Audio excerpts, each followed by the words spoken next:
Jesus, Diyos na banayad sa pagkagalit sa kabagan, sa pangunang panalangin po ng aming beloved Evangelist Will de Almeida, End Time Prophet, Lord God, maraming salamat po sa paglangis mo sa bawat bahagi na imbal gawain at tapos na tigit sa pagkilos mong mainam sa aming kalagitnaan sa iyong Santong Espiritong nagbigilak sa mga puso at bagong lahat kami po yung nagpakumbaba, lalo abang lingkod sa aming nagawang pagkukulang, pagkakamali, pagkasala kabaga mo kami patawarin, lubos-labis po kami nagsisi at sa aking mga labi, Lord God, ikaw po maglagay, makatagad, dapat bigkasi, ikaw po aking nasahan, buksang pangunawa, kaisipan ng bawat pakinig at patuloy mo kaming samahan ng iyong kapangyarihan sa pangalan ni Jesus, unbelief and doubt, Satan cast out, be bound into hell, and be there forever in the name of our dearest Jesus we pray.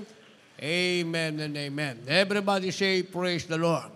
Una tigit sa lahat, ang pinakamataas na pagpupurit, pasalamat, kaluwalhatian at kadakilaan ay tangi lamang sa ating Diyos na buhay at makapangyarihan, walang iba sa ating pinakamamahal na Jesucristo. At ako po'y nagpaabot ng dobleng paggalang sa ating pong beloved Evangelist Will de Almeida, the end time prophet of our loving God, at patuloy pong ating pag-alala kailanman ay hindi natin malilimutan ang mga turo at aral na iniwan ng ating beloved Anabastan Pastor, our beloved Mama Dear, at ako ay nagpaabot ng pagbati at paggalang sa mga beloved children, ng ating beloved parents in the Lord, sa ating pong beloved Maine, sa kanyang beloved babies, at magandang hapon po sa inyo lahat, sa ating mga pinagpalang mga baguhan, sa lahat ng ating viewers, sa ating pong live webcast. Ating tatalakayin sa araw na ito, nasa ating monitor, doing good for God, paggawa ng mabuti para sa Diyos. Doing good for God o paggawa ng mabuti para sa Diyos. Kindly sa ating beloved Bible readers. Dito po sa Tito 3, talatay 5, talon sa 14, ganito po ang pagkasulat. Na hindi dahil sa magawa sa katwiran na ginawa natin sarili, kundi ayon sa kanyang kaawaan ay kanyang iniligtas tayo sa pamamagitan ng paghuhugas ng muling kapanganakan at ng pagbabago sa Espiritu Santo. 14. At pag-aralan din naman ng ating mga tao na manatili sa mabuting gawa, sa kagamitan kailangan upang huwag mawalan ng pag-asa. Amen. Palakpakan po muna natin ang ating mahal na Panginoon. Lahat magsabi ng praise the Lord. Ang ating mabait na Diyos sa langit, ang ating pinakamamahal na Panginoong Hesus, ang magpala ng kanyang banal na salita. Doing good for God o paggawa ng mabuti para sa Diyos. Ang pagpasok sa langit, mga minamahal, hindi dahil tayo ay may katungkulan. Kaya hindi dahil sa tayo'y pinagaling na sa karamdaman, sumagana ng ating buhay, mga minamahal, nakain na natin yung gusto nating kainin, napuntahan na natin yung gusto nating puntahan, hindi po yun ang paraan ng pagpunta sa langit. Ang paraan ng pagpunta sa langit ay kung magkakagawa tayo ng mabuti para sa Diyos. Ulitin natin, ang pagpunta sa langit ay yung makakagawa tayo ng mabuti para sa Diyos.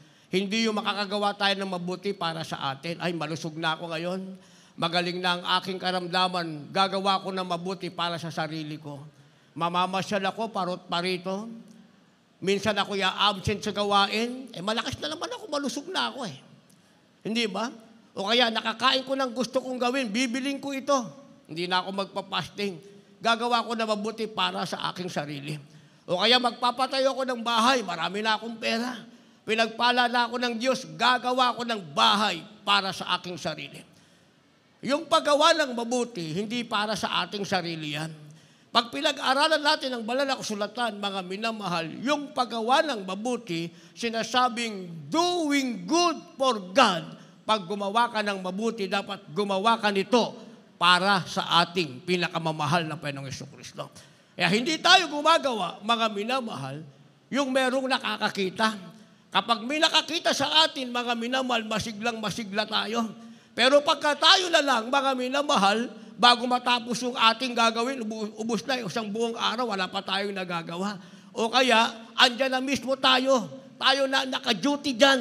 Wala naman yung nakabantay sa atin, mga minamahal, ihintay na lang natin mapalitan yung ating oras, may papalit na. Bahala na yung gagawa ng tama, yung papalit sa atin. Pero tayo, hindi tayo gagawa ng tama. Hindi ganon, mga minamahal. Kaya ang paggawa ng mabuti para sa Diyos, sabi ng ating nabasa, verse 14, at pag-aralan din naman ng ating mga tao na manatili sa mabubuting gawa. Ang sabi, ito ang ating pag-aaralan. Sa harap ng Diyos, pag-aaralan natin gumawa ng mabuti. Ang sabi, sa kagamitang kailangan upang huwag mawalan ng bunga. Ito daw yung kagamitang kailangan. Ibig sabihin, pag gumawa ka ng mabuti, kailangan ito. Dahil gagawin mo ito sa harap ng Diyos at yung gagawin mo sa harap ng Diyos ay magkakaroon ng bunga para sa iyo. Ang ibig sabihin, ginawa mo yan para sa Diyos, pero ang aanin ng mabuting bagay, ang aanin ng bunga, ikaw. Bagamat ginawa mo yan, hindi para sa iyong sarili, ginawa mo yan para sa ating pinakamamahal na Panginoong Jesucristo. Kaya ang sabi ng verse 5, na hindi dahil sa gawa, sa katwiran na ginawa natin sa sarili, kundi ayon sa kanyang kaawaan ay kanyang iniligtas tayo. Kaya pala nagawa natin yon, hindi dahil sa ating sarili. Dahil sa ating sarili, wala tayong magagawa. Ang alam lang natin, gumawa para sa ating sarili. Yung gawa naman natin sa ating sarili, mga minamahal, nanggagaling sa kasalanan. Kaya nagbubunga ng karamdaman, isang araw, wala na tayong magagawa pa. Meron na tayong karamdaman At darating na ang kabayarang kamatayan, lalo tayong wala nang magagawa pa, mga minamahal. Kundi bumulusok naman ang kaluluwa sa impyerno at maghintay ng parusa araw at gabi, gayong meron namang palang tunay na langit na naghihintay sa atin. Kaya nga ang sabi rito, mga minamahal, na hindi dahil sa magawa sa katwiran na ginawa nating sarili, kundi ayon sa kanyang kaawaan ay kanyang iniligtas tayo sa mamagitan ng paghuhugas ng muling kapanganakan at ng pagbabago ng Espiritu Santo. Ito pala yung mga minamahal, bunga ng kaligtasang ibinigay ng Diyos sa atin. Kaya nakakagawa na tayo ng mabuti at ito hindi para sa ating sarili, kundi para sa Panginoon. Ang sabi, bunga pala ito ng kaligtasang ibinigay ng Diyos sa atin at ito'y sa mamagitan ng kanyang Espiritu Santo. Ang ibig sabihin niyan, nasa atin na pala ngayon ang Espiritu Santo ng Diyos at ito ang tumutulong para makagawa tayo ng mabuti para sa Diyos. Naintindihan natin, mga minamahal. Kaya habang ginagawa natin ito, mga minamahal, ang sabi mga minamahal, gagawin natin ito ng buong puso, mga minamahal, sapagkat tayo mismo ang tatanggap ng ganting mana at yung gumagawa ng masama ay gagantihin din siya ayon sa masama niyang ginawa. Kaya sinasabing, God sees you. Sa Tagalog, nakikita ka ng Diyos. Gumawa ka ng mabuti, nakikita ka ng Diyos. Gumawa ka ng masama, nakikita ka ng Diyos. Mabuti at masamang iyong gagawin, merong nakakakita sa iyo. Walang iba, ang Diyos sa langit, ang ating pinakamamahal na Panginoong Jesucristo. Basa. Kita po sa Colosas, Kabanata 3, sa talata po ay 17, talon sa 23 hanggang 25. Sa 17, at ano ang inyong ginagawa sa salita o sa gawa? Gawin ninyong lahat sa pangalan ng Panginoong Hesus na nagpapasalamat kayo sa Diyos sa pamamagitan niya. Sa 23, ano ang inyong ginagawa ay inyong gawin ng buong puso na gaya ng sa Panginoon at hindi sa mga tao. Sa 24, yamang inyong nalalaman na sa Panginoon ay tatanggapin ninyo ang ganting mana sapagkat naglilingkod kayo sa Panginoong Hesukristo. Sa 25, sapagkat ang gumagawa ng masama ay tatanggap ng ayon sa masama na kanyang ginawa at walang itinatanging mga tao. Palakpakan po natin ang ating mahal na Panginoon. Lahat magsabi ng praise the Lord. Amen? Ang sabi, God sees you. Nakikita ka ng Diyos, mga minamahal. Kaya minsan, nakalimutan natin may Diyos palang nakatingin sa atin, mga minamahal. Ako, hindi ko makakalimutan Kasi every Monday nga noon, sa panahon ng ating beloved, honorable parents in the Lord, our beloved, honorable Evangelist Will de Almeida, the end-time prophet of our loving God, our beloved Albastan Pastor, our beloved Mama Dear, noon, every Monday ang meeting namin. Pero merong isang salitang palaging bibitawan ng ating beloved Mama Dear. Lagi niyang sinasabi, isang araw, wala na kami sa harapan niyo. Pero ang gumawa ng aming sinasabi sa inyo, kahit saan siya maparoon, pagpapalain siya ng mahal na Panginoon. Ako nakita ko yun, mga minamahal. Ako sasabihin ko, pinagpala ako ng mahal na Panginoon. Kahit saan ako maparoon, sasabihin ko, pinagpala ako ng mahal na Panginoon.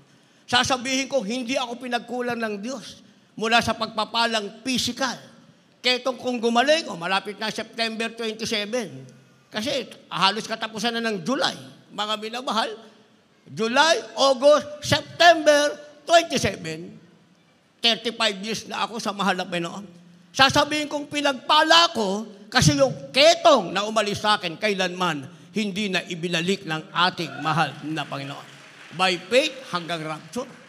Ikumpara mo naman sa ibang binalik, balikan na lang ng karamdaman. Kaya sasabihin kong na-enjoy ko ang aking buhay, mga minamahal. Yung pangarap ng iba kung saan-saan mapunta na bansa, pangarap lang nila yon, mga minamahal, sa airport pa lang na-upload na. O hindi ba? Tumanda na lang kami pag ganun-ganun sa ibang bansa para puntahan yung gawain ng ating mahal na Panginoon, hindi para mamasyal. Kaya gumagawa tayo para sa Panginoon. Gumagawa tayo, hindi dahil may nakakakita sa atin. Gumagawa tayo para sa Panginoon dahil nakikita ka ng Panginoon. Kaya sabi ng ating nabasa, verse 17, anumang inyong ginagawa sa salita o sa gawa, gawin niyong lahat sa pangalan ng Panginoong Hesus na nagpapasalamat sa Diyos sa pamamagitan niya. Ibig sabihin, ano man ang gagawin mo, gawin mo yan sa pangalan ng ating mahal na Panginoon. Naglingkod ka sa Diyos, palagi kang narito, may ginagampanan ka, ordinary kang kapatiran, gawin mo yan sa pangalan ng ating pinakamamahal na Panginoong Jesucristo. Ang sabi, may pasasalamat sa Panginoon. Bakit idinagdag yung may pasasalamat sa Panginoon? Dahil ang pagpunta sa gawain, mga minamahal, yan ang isang ayaw ng kaaway ng Diyos. Sino ba ang kaaway ng Diyos? Si Satanas. Ayaw ni Satanas na ikaw ay makarating dito. Kahit na ikaw ay baguhan, kahit ikaw ay sasabihin natin medyo matagal na, o kahit ikaw matagal na sa mahal na Panginoon. Ang ayaw ng kaaway ng Diyos, yung makarating ka sa gawain ng Diyos. Ang ayaw ng kaaway ng Diyos, pag nakarating ka kasi, mapupuspos ka ng Espiritu Santo. Magkakaroon ka ng kapangyarihan. Ibababa mo ang sarili mo sa harap ng Diyos. Pag nanalangin ka sa mahal na Panginoon, didinggin ka ng ating mahal na Panginoon. Ano man ang karamdamang mong taglay, uuwi kang taglay ang kagalingan, may problema ka, pag-uwi mo, magaang nang yung kalooban. Isang araw, babango ka sa iyong higaang, masayang-masaya ka na. Kompleto na kagalingan mo, lutas pa ang iyong problema. Kaya ayaw ni Satanas na makarating ka sa gawain. Kaya nga yung pagpunta sa gawain, yan sinasabing striving. Pag sinabing striving, pipilitin mo na makarating sa gawain. Kahit na murahin ka ng asawa mo, saktan ka ng asawa mo, pigilan ka ng kahit sino.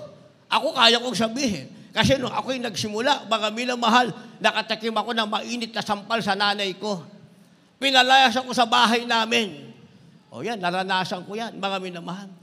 Naranasan kong dadalo sa gawain, mga minamahal, walang pamasahe. Naranasan ko yan.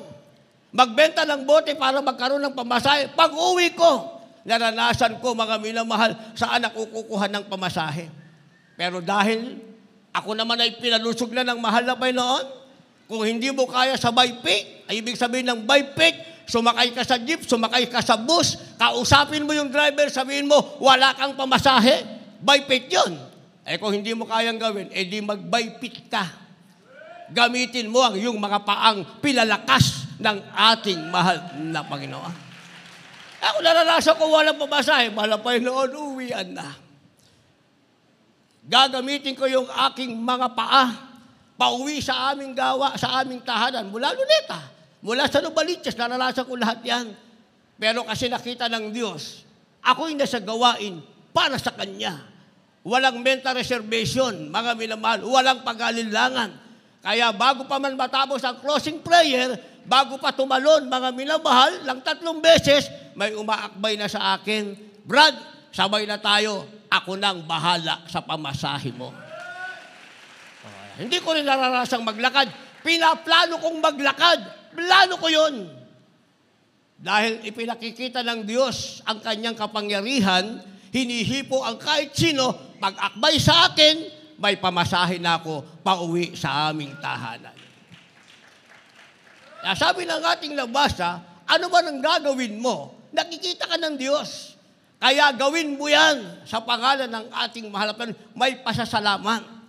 Verse 23 ang sabi, ano mang iyong ginagawa ay iyong gawin ng buong puso na gaya ng sa Panginoon at hindi sa mga tao. Paano mo daw gagawin? Buong puso, mga minamahal. Buong puso mo yan gagawin para sa Panginoon, hindi para sa mga tao. Hindi yung hiyang-hiya tayo, mga minamahal, dumalo sa gawain ng Diyos. Minsan, patago-tago pa tayo, baka makita tayo ng kapitbahay natin.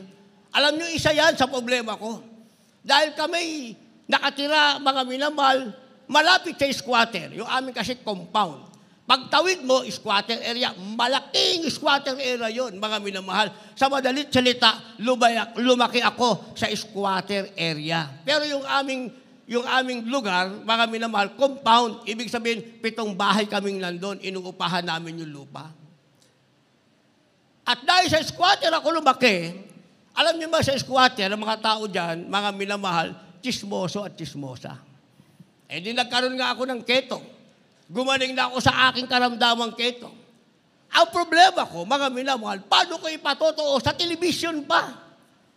Ako'y magpapatotoo na ako'y isang ketongin.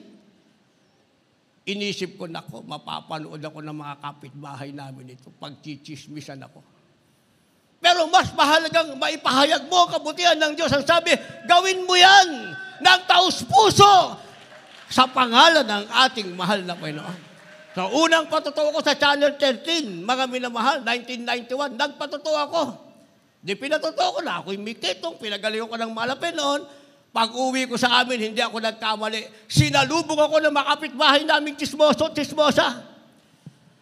Anong sabi nila? Ay, sinuwi. Kaya pala hindi na lumalabas ng bahay ito. Mikitong pala ito. Pero napanood ka namin kanina sa Channel 13. Pinagaling ka pala ng Diyos na pinupuntahan mo. Ay, di naging pagpapala patuloy ako, mga minamahal. Misa ikinahihiya natin ating pagiging Kristiyano. Kasi hindi tayo gumagawa ng ayon sa ating puso. Pero sabi ng ating labasa, gawin mo yan ng tao sa puso. Nagpapasalamat ka sa Diyos. Lahat ng hadlang sa daraanan mo, aalisin ng ating pinakamamahal na Hesus Kristo. Verse 24, yamang inyong nalalaman na sa Panginoon ay tatanggapin nyo ang ganting mana sapagkat naglilingkod kayo sa Panginoong Hesus Kristo. So ano ang ating tatanggapin? Pag ginawa natin ito ng tao sa puso, ang sabi, meron kang ganting mana. Hindi ganti ng Diyos, hindi sinasabing wrath of God o galit ng Diyos. Ang tatanggapin mo, ang sabi, meron kang ganting mana. Ibig sabihin, may mamanahin ka na mabuting bagay mula sa mahal na Panginoon. Kaya sabi ng verse 25, sapagkat ang gumagawa ng masama ay tatanggap ng ayon sa masama na kanyang ginawa at walang itinatanging mga tao. Kung ang masama ay tatanggap ng masama, ayon sa kanyang ginawa. Ikaw naggumawa ng mabuti para sa Panginoon, sabi ng ating nabasa, meron kang tatanggaping mana mula sa ating pinakamamahal na Hesus Kristo. Anong mana? Yan na yung buhay na walang hanggan. Yan na yung langit, mga minamahal. Na kung dito sa lupa, punong-puno ka ng pagsubok. Pag-araw ng gawain, narinig mo yung malupit na bibig ng iyong asawa. Mura dito, mura doon. Hinahanapan ka ng pera. pag nasa langit ka na, wala ka nang maririnig na ganyan, ang maririnig mo na, mga minamahal, ay awitan, papuri, pati ikaw, magpupuri ka sa ating mahal na Panginoon. Yung kahirapan mo sa lupa, malilimutan mo na. Pero habang ikaw ay naglilingkod sa Diyos, yung asawa mong matindi ang bunganga bago ka umalis ng tahanan, siya man din ay babaguhin at tatawagin ang ating mahal na Panginoon. Bakit? Bakit ko nasabi? Kasi bago pa sa inyo, nasa amin muna. Kasi 1989 ako na-save, marami akong experience sa pamilya pa lang. O yung nanay kong sumampal sa akin, nagpalaya sa akin, isang araw, pumunta sa Amorato, walang kasama, nagpabautismo sa pangalan ng ating pinakamamahal na Yesu Kristo. O, hindi ba? Ipanalangin mo lang, isang araw, makikita mo yung asawa mong galit na galit sa'yo, pagpunta mo rito, nauna pa sa'yo, naunahan ka pa, sasabihin pa sa'yo, late ka, brother, nauna ako sa'yo. Di ba? Mas mainit pa yung asawa mo kaysa sa'yo, yung nanay ko. Hindi naman manggagawa yon. Pero pag nagpuri yun, alas 7 ng umaga hanggang alas 2 ng hapon. Ganon magpuri yun. Kaya nyo yun? Yung iba nga rito, nagtaka ko pa paano naging prayer warrior daw eh. Prayer warrior sa labas, pagdating dito, pupunta ako rito. Paikot-ikot lang, hindi nagpuri. Paikot-ikot lang. Paano ka ba naging prayer warrior? Sa labas, prayer warrior ang tawag. Pag natitilo, paikot-ikot lang. Hindi man makatapos na 1 oras na puri, mga minamahal, nanay ko, paggising nun, alas 7. Iinom lang na maligamgam na tubig yun. Wala pang almusal. Magpupuri, alas 2 ng hapon ang tapos nun, mga minamahal. Kaya naman ngayon, 85 years old na siya, hanggang ngayon, malakas. Pinagpala ng ating mahal na Panginoon. Bakit? Dahil ikaw mismo, na nakita ka ng Diyos, na gumawa ka para sa Diyos ng tao sa puso, meron kang ganting mana na ipagkakaloob ang ating pinakamamahal na Yesu Kristo. Kaya sabi ng banal na kasulatan, walk before the Lord. Pag nakikita ka ng Diyos, kung lalakad ka, huwag kang lumakad sa likod ng Diyos, lumakad ka sa harapan ng Panginoon.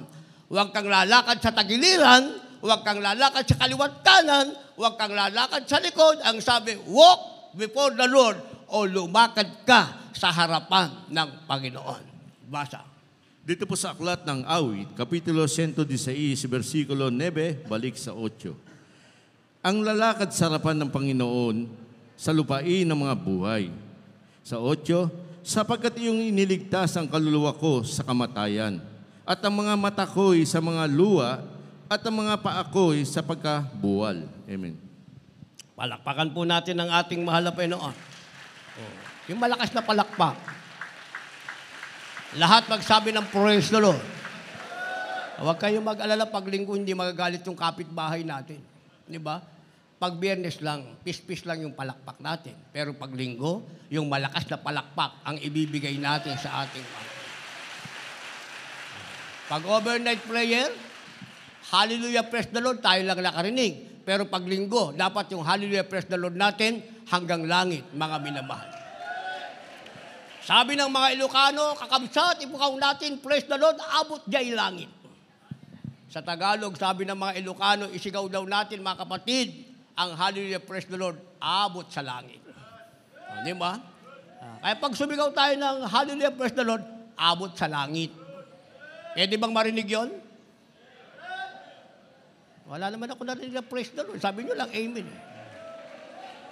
Lahat magsabi ng praise the Lord. Yan, siguradong abot yan sa langit. Walk before the Lord o lumakad sa harap ng Panginoon. Yung iba kasi, iba ang lakad eh. Para bang pinagsasawaan ng paglilingkod sa Diyos. Una, hot na hot, on fire na on fire. Kahit hindi ka nakatingin, talagang on fire. Tapos ang bawat trabaho, mga minamahal, habang lumilipas ang panahon, parang lumalamig at nanghihinayang na. Pero sa aking sarili, sinasabi ko lagi yung aking sarili, mga minamahal. Kung ikaw ay malulupaypay sa Diyos, sa banal na kasulatan, sinasabi, mabuti pa daw na hindi ka na nakakilala sa katotohanan. Kasi meron kang pagsisisihan eh. Meron kang pagsisisihan. At yung palulupaypay mo sa Diyos, Yan ang hinihintay ng kaaway ng Diyos. Hindi naman matutuwa ang kaaway na ikaw ay on fire. Kaya gagawa siya ng paraan. Gagawin kang tamad. Alam niyo yung tamad? Lazy. Ibig sabihin parang ang bigat ng katawan mo. Gusto mo palaging may nakatingin para gumawa ka. Samantalang nung nagsimula ka, wala namang nakatingin, masipag na masipag ka.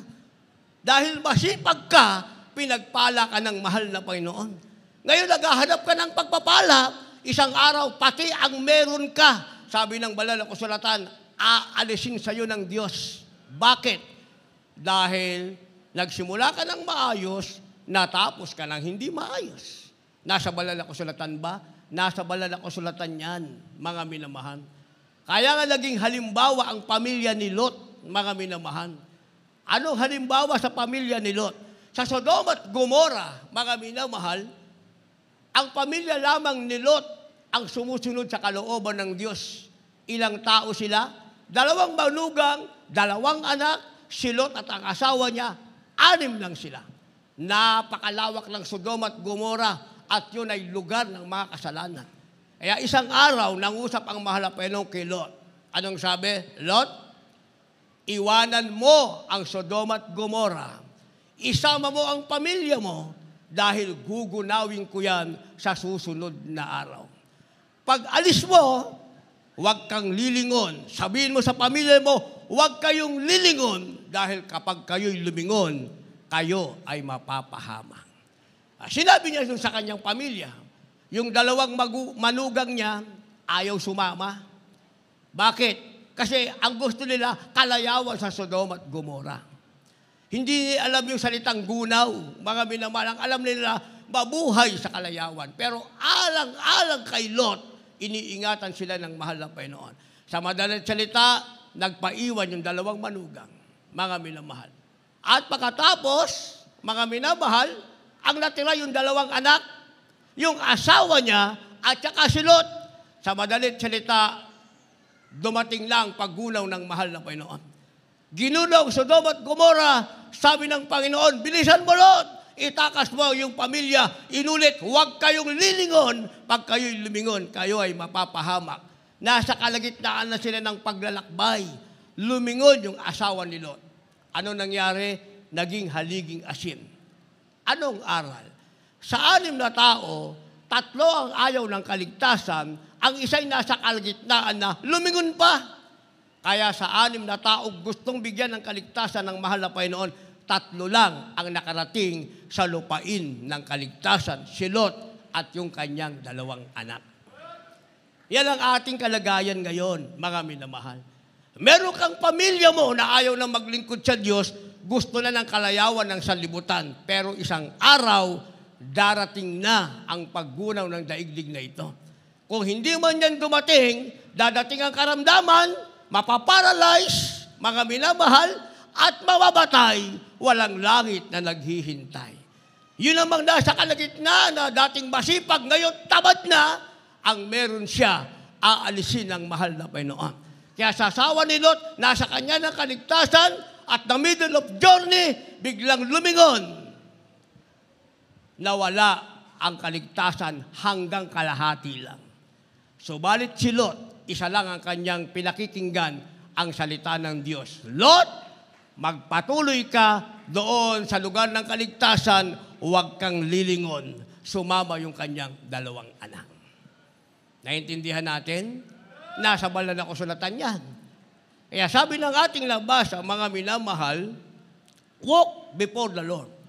Kung lalakad ka, siguraduhin mo ang paglakad mo, ikaw ay nasa harapan ng ating mahal na Panginoon.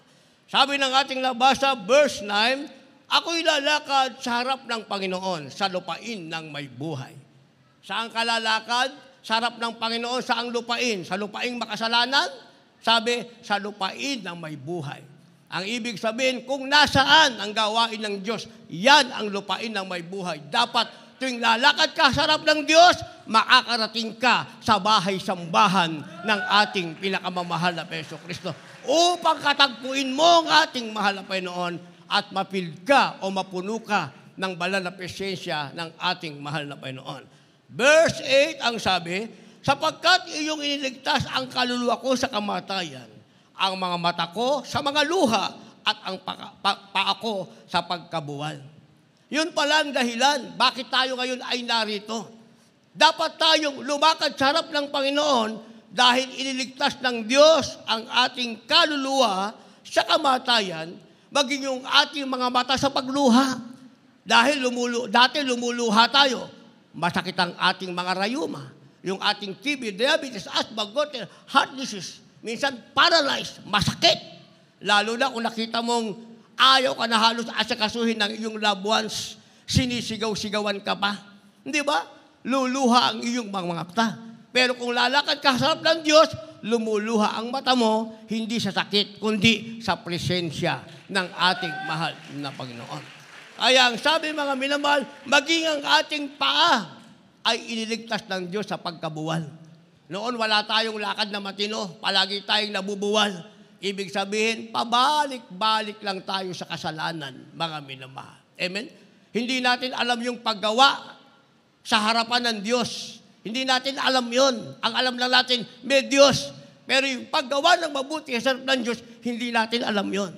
Kailan natin nalaman nang iniligtas ng Diyos ang ating kaluluwa sa tinatawag na pagkapahamak. Kaya ngayon, dapat tayong lumakad sa harap ng ating pinakamamahal na Panginoong Jesucristo.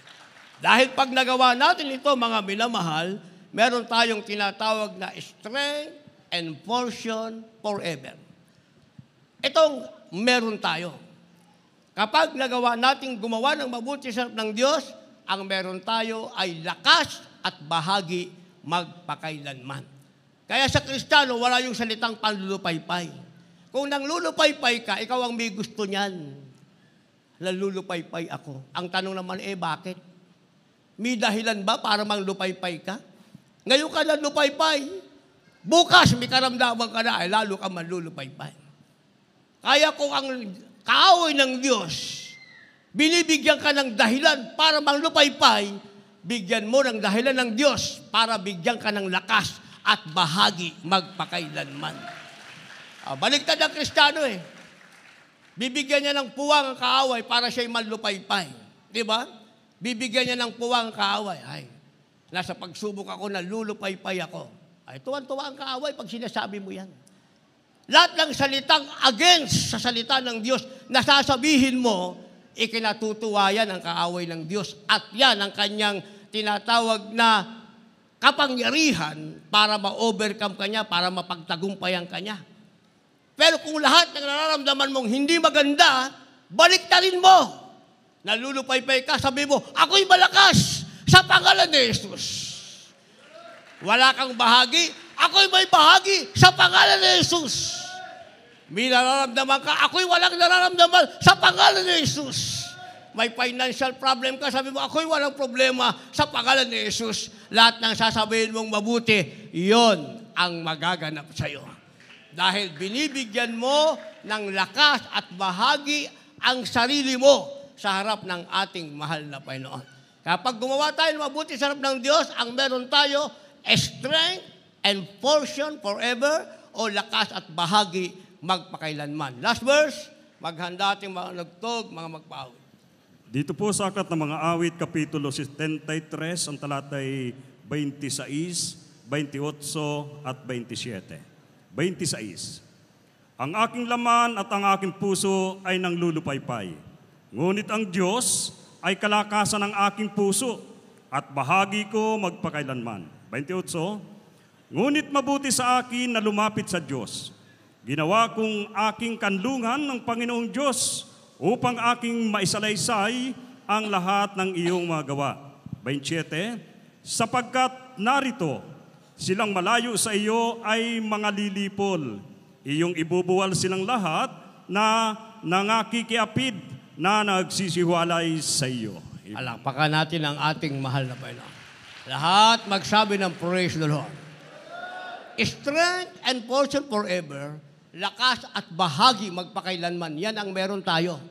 Kapag gumawa tayo ng mabuti sa harap ng Diyos. Kaya sabi ng 26, ang aking laman at ang aking puso'y nang lupaypay, ngunit Ang Diyos ay kalakasan ng aking puso at bahagi ko magpakailanman.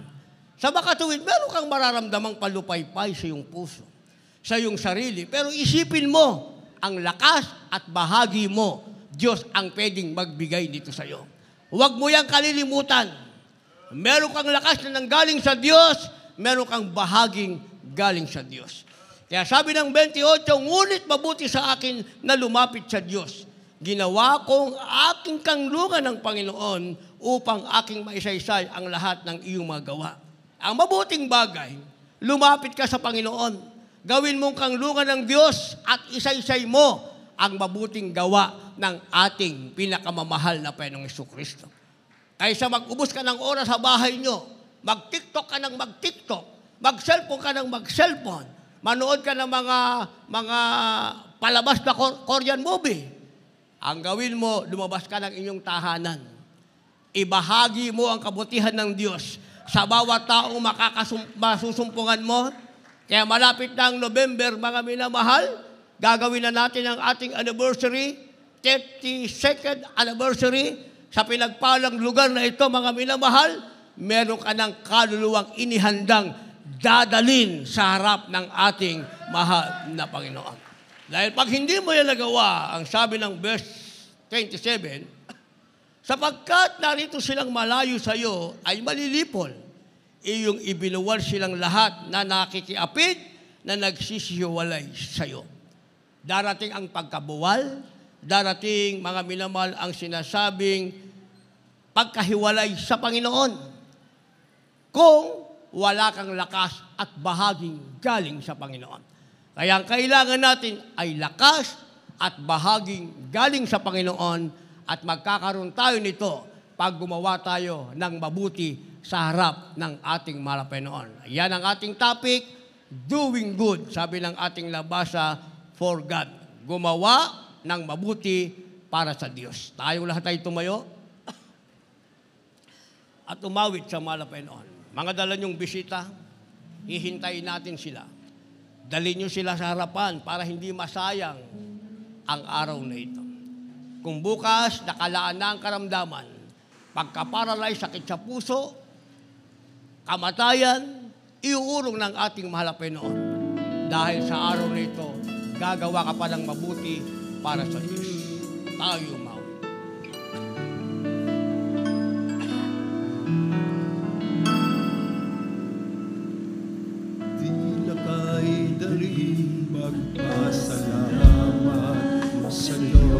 Samahan niyo sila sa harapan. Mga dala niyong bisita.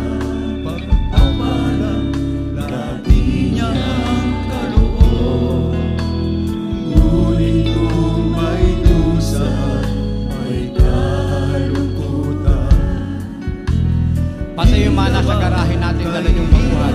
Puntahan niyo sila. Sabihin niyo sa kanilang hinihintay sila ng mahal na Panginoon sa araw na ito.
may tagumpay, o may kabiguan. Pangako ng Diyos, Pangako ng Diyos ay lagi mong panghawakan. di na tayo iiwan.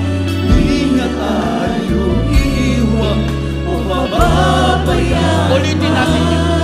Sa lahat ng sandali, Sa lahat ng sandali, siya ay masasalamatan. buhay ay may Buhay tagumpay. man may tagumpay, May o may kabiguan. Pangako ng Diyos, Pangako ng Diyos ay lagi mong panghawakan. di na tayo iiwan. Di na tayo iiwan o mababayaan. Ang pangako, Ngunit ang pangako niya, huwag kang maliligtig. Pagkatapos na pagkatapos ng gabi, araw ay darating. Luha sa mga patay, kaniyang papapahin. Paghihirap ng puso, kaniyang papapahin. ang pangako niya, Pagkulit ang pangako niya, huwag kang mahilig. pagkatapos ng gabi, Pagkatapos ng gabi, araw ay darating. Luha sa mga patay, kaniyang papahin. paghihirap, Paghihirap ng puso, kanyang papahin. Verse 3, sa lahat ng sandali, siya'y pasalamatan. Sa lahat ng sandali, siya ay pasasalamatan. Buhay may tagumpay. Buhay man may O tagumpay, may o kabiguan. may kabiguan. Pangako ng Diyos, Pangako ng Diyos ay lagi mong panghawakan. di na tayo Di na tayo iiwan o bababayaan. sa lahat ng sandali, siya'y Siya'y pasalamatan. pasalamatan. Buhay man, Buhay man may tagumpay, o o may kabiguan. pangako ng Diyos, Pangako ng Diyos ay lagi mong panghawakan. di na tayo Di iiwan. na tayo Lagi nating tanda, iiwan di na o tayo iiwan. mababayaan man. Ang pangako niya, Ngunit ang pangako niya, huwag kang mahilig. pagkatapos ng gabi, Pagkatapos ng gabi, ang araw ay darating. Hallelujah! Luha sa mga patay, kaniyang papahin. Paghihirap ng puso, Paghihirap ng puso, kanyang papahin. ngunit ang pangako niya, Ngunit ang pangako niya, huwag kang mahilig. Pagkatapos ng gabi, araw ay darating. sa mga bago, Luha sa mga patay, kaniyang papahirin. Paghihirap ng puso, kanyang papahirin. Ngunit ang pangako niya, huwag kang maninimdim. Pagkatapos ng gabi, araw ay darating. Luha sa mga patay, kaniyang papahin. Ang paghihirap ng puso, kanyang papahin. Ang paghihirap ng puso, kanyang papahin. Paghihirap ng puso, kanyang papahin. Hallelujah, hallelujah. Purihin ka, mahal na Panginoon. Hallelujah, hallelujah. Purihin ang ating dakilang Diyos. Ang ating dakilang Diyos sa langit na ating pinaglilingkuran, ang makapangyarihan sa lahat. Hallelujah, hallelujah. Hallelujah, hallelujah.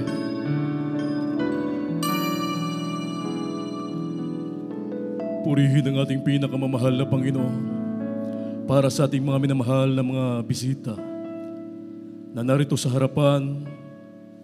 Kayo po ay totoong pinagpala ng ating dakilang Diyos. Sapagkat alam namin ang mahal na Panginoon mismo ang siyang nagdala sa inyo dito sa tunay na iglesia ng ating dakilang Diyos. Mga minamahal niyo pong napakinggan ang mga banal at makapangyarihang salita ng ating dakilang Diyos. Maging ang mga buhay at pinagpalang patotoo ng kanyang mga dakilang tanda, mga kababalaghan, mga himala na katuparan na ipinangako ng ating dakilang Diyos na nakasulat sa Biblia. Kung inyong ibigay ang inyong buhay sa mahal na Panginoon, isuko ang lahat sa ating dakilang Diyos. Kung ano po ang inyong napapakinggan, yan po ay darating sa inyong buhay, mangyayari sa inyong buhay, kayo ay totoong pagpapalain ng ating dakilang Diyos. Mga minamahal, mayroon pong 4 na reglamento ng kaligtasan na dapat ay maganap sa inyong buhay upang kayo po ay maging tagapagmana ng kaharian ng langit at buhay na walang hanggan. Ang una po, yung tinatawag na pananampalataya.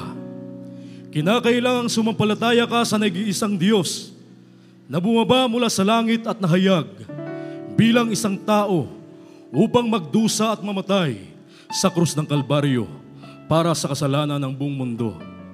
At nabuhay maguli upang patunayan na siya ang nag-iisang Diyos, wala nang iba kundi ang ating pinakamamahal na Panginoong Hesukristo. Ang ibig sabihin ng pananampalataya ay paniniwala at pagtitiwala sa ating dakilang Diyos. Ang sabi ng Biblia, ang lumalapit sa Diyos ay dapat sumampalatayang may Diyos at siya ang tagapagbigay ganti sa mga sa Kaniya'y nagsisihanap. Ang pangalawa po yung tinatawag na makadiyos na pagsisisi. Kinakailangang pagsisihan mo ang lahat ng iyong mga nagawang mga pagkasala at iwanan ang makasalanang buhay na kailanman ito po ay hindi mo na babalikan pa. Kapag nakita ng ating dakilang Diyos na nais pong totoong magbago upang maging banal at matuwid sa harapan ng ating dakilang Diyos, kayo po ay kanyang tutulungan. Ang ibig sabihin ng makadiyos na pagsisisi, pagtalikod sa buhay makasalanan. Ang kasalanang na pagsisihan, ito po ay tuluyang tatalikuran at kailanman ay hindi na babalikan pa. Yun po ang ibig sabihin ng makadiyos na pagsisisi, pagtalikod sa buhay makasalanan. Ang pangatlo po ay bautismo sa tubig sa pangalan ng ating pinakamamahal na Panginoong Hesukristo. Ang sabi ng banal na kasulatan, magsisi kayo at magbautismo ang bawat isa sa inyo sa pangalan ni Hesukristo sa ikapagpapatawad ng inyong mga kasalanan. At tatanggapin ninyo ang kaloob ng Espiritu Santo. Ito po ay hindi pag-anib sa panibagong relihiyon o sikta. Hindi po. Ito po ay pagsasakatuparan kung ano ang isinagawa ng mga apostolis 2,000 taon na ang nakalipas. Patuloy po nating isasagawa ang bautismo sa tubig sa pangalan ng ating pinakamamahal na Panginoong Hesukristo na ayon sa banal na kasulatan sa ikapagpapatawad ng ating mga kasalanan at tatanggapin natin ang kaloob ng Espiritu Santo. Ang pang-apat po ay hindi na po kayo ang gagawa. Ang ating dakilang Diyos na po ang gagawa, bautismo sa Espiritu Santo. Ang ating dakilang Diyos, Kanya po kayong babautismuhan ng Kanyang banal na Espiritu sa takdang panahon. Habang kayo po ay nagpapatuloy sa pagdalo, sa paglilingkod sa ating dakilang Diyos at nagsusumikap na isagawa ang banal na kalooban ng ating mahal na Panginoon, ang banal na Espiritu na may tanda ng pagsasalita ng iba't ibang wika, yan po ay darating sa inyo. Ang ika-4 na reglamento ng kaligtasan, bautismo sa Espiritu Santo. Sa ating mga minamahal na mga bisita, ang inyo pong gagawin ngayon ay itaas ang inyong 2 kamay. Yan po ang magiging tanda ng inyo pong pagsuko sa harapan ng ating dakilang Diyos at banggitin niyo po ang panalangin aking sasabihin, sundan niyo po ako na may kasamang pagsisisi. Sabihin niyo po, dakila at magpala po naming Ama, Diyos na makapangyarihan sa lahat. Sa matamis at makapangyarihang pangalan ni Jesus, mahal na Panginoon, ako po ay isang taong makasalanan. At ako po ay lubos na nagsisisi sa lahat ng aking mga nagawang mga pagkakasala. Mula nang ako'y magkaisip hanggang sa mga oras na ito. Mahal na Panginoon, tinatanggap kita ngayon bilang sarili kong tagapagligtas. Diyos at Hari ng aking buhay. Iligtas mo po ako, maging ang aking mga mahal sa buhay. Gawin mo po akong tunay na Kristiyano sa isip, sa salita, sa gawa, sa puso at sa katotohanan. Ang lahat ng ito'y aking samot dalangin sa matamis at makapangyarihang pangalan ni Jesus na aking tinanggap. Amen. Hallelujah. Kami na po ang manalangin para sa inyo. Hallelujah. Dakila at pagpala po naming Ama sa langit. Diyos na mapangyarihan sa lahat. Sa matamis at makapangyarihang pangalan mo, aming pinakamamahal na Panginoong Hesus, ng dalangin ng aming minamahal at ginagalang na Ebanghelista, aming po minamahal na Pastor Wildy Estrada Almeida, ang iyong banal na propeta sa huling kapanahonang ito. Kami po ay nagpupuri at nagpapasalamat sa iyo, mahal na Panginoon, sa mga kaluluwang tumanggap sa iyo, dakilang Diyos, sa araw pong ito, sa aming mga minamahal na mga bisita nandito sa harapan na tumanggap sa iyo. Kahabagan mo sila at pagpalain, mahal na Panginoon. Batid namin hindi maiksi ang iyong mga kamay upang hindi mo sila maabot. Dakilang Diyos, iligtas mo sila, mahal na Panginoon. Isulat mo ng malinaw ang kanilang mga pangalan sa aklat ng buhay dyan sa langit. Pagkaluban mo, dakilang Diyos, ng pagkakataon na sila ay makapaglingkod sa iyo. Amin silang makasama sa paglilingkod hanggang sa iyong maligayang pagbabalik. Ang lahat ng ito'y aming samot dalangin sa matamis at makapangyarihang pangalan ni Jesus. Hallelujah, hallelujah, hallelujah. Hallelujah, praise the Lord. Praise the Lord. Purihin ang ating pinakamamahal na Panginoon. Mga minamahal, ang una at ikalawang reglamento ng kaligtasan ay inyo na pong naisagawa. Yung pananampalataya at pagsisisi. Ang kulang po, bautismo sa tubig sa pangalan ng ating pinakamamahal na Panginoong Hesukristo. Pagkatapos ng banal na gawain, kayo po ay magpabautismo upang inyo pong makumplito pagsagawa ang mga reglamento ng kaligtasan. Purihin po ang ating dakilang Diyos at tayo po tuloy-tuloy na mga minamahal. Sa lahat po ng ating pangailangan, narito po ang ating beloved ordained preacher, Fred Ignacio M. Praise the Lord.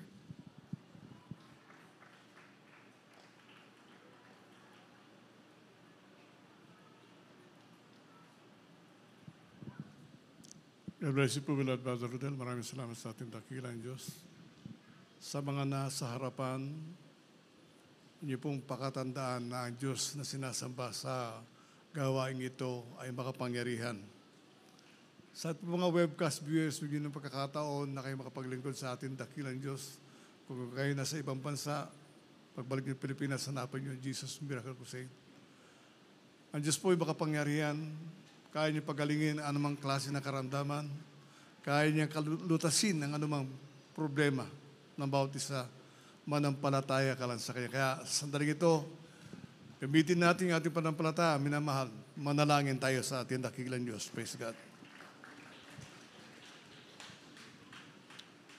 Dakilat mapagpalaan ng mga Diyos na makapangyarihan sa iyong pangalan, aming pinakamamahal na Panginoon.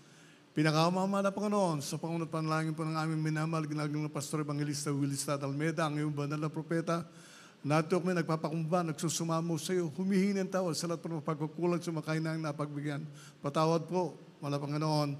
Dalangin po namin Diyos sa patuloy na pagbibigyan mo ng kalakasan, kalusugan, pangingit, pagpapala, mahabang buhay sa aming minamahal, ginagalang na Pastor Evangelista Wildy Estrada Almeida, the beloved children, children in the row, grandchildren and great-grandchildren, sa lahat po ng mga ngaral, lahat po ng mga gawat minakapatiran, sa buong daigdig, pagpalain mo kung mula Panginoon, mag-isahin pong webcast viewers, gusto na pagkakataon makapaglingkod sa iyo. At sa iyong makapangyarihang pangalan, aming sinasaway, ang di mo yung nakaramdaman, demos of sickness and disease, demos of unbelief and doubts, demos of problems, cast out, cast out, cast out, be healed right now. In Jesus' mighty name we pray. Hallelujah, praise the Lord. Be healed in Jesus' name. Hallelujah. Praise the Lord. Purihin natin dakilang Diyos. Purihin ang pinakamamala Panginoon. Praise God. Hallelujah. Tanda po na ating panampalataya, lubukso tayo ng 3 beses kasabay po ng pagsigaw ng Hallelujah. Praise the Lord. Gawin po natin, sabay-sabay. Hallelujah. Praise the Lord. Hallelujah. Praise the Lord. Hallelujah. Praise the Lord. Palakpakan po natin dakilang Diyos. Maraming salamat sa ating pinakamamala Panginoon. At tayo po idadako minamahal ko sa mga announcement,